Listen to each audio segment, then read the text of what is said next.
Chapitre 18. Alma le jeune se repent.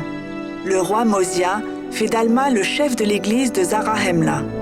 Alma choisit ensuite d'autres hommes pour l'aider à instruire les Néphites. Alma et le roi Mosia sont inquiets parce que des incroyants font souffrir les membres de l'église à cause de leurs croyances. Le fils d'Alma s'appelle Alma. Alma le jeune ne croit pas aux enseignements de son père et devient méchant. Alma le jeune et les 4 fils du roi Mosia combattent l'église. Ils persuadent beaucoup de gens de quitter l'église et de devenir méchants.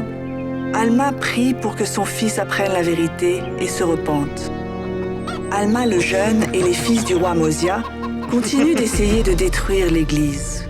Un jour, un ange leur apparaît. L'ange parle d'une voix forte qui fait trembler le sol.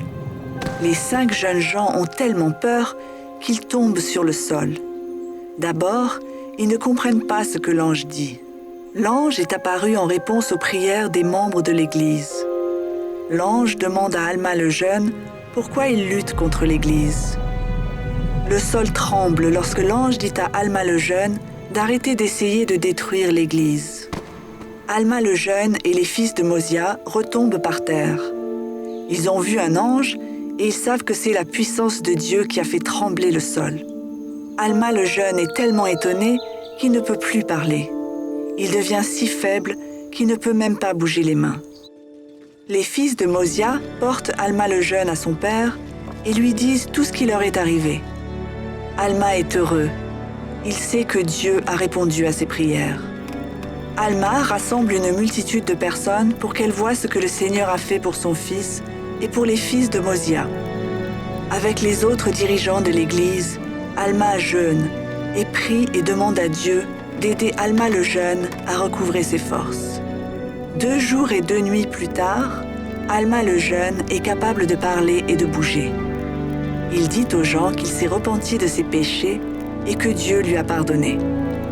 Il enseigne que tout le monde doit être juste pour entrer dans le royaume de Dieu.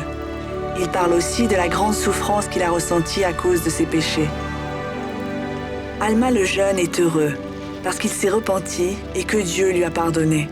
Il sait que Dieu l'aime.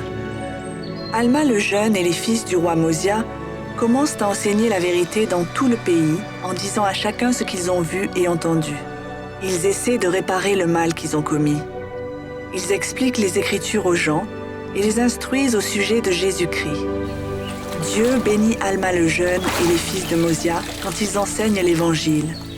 Beaucoup de gens les écoutent et croient.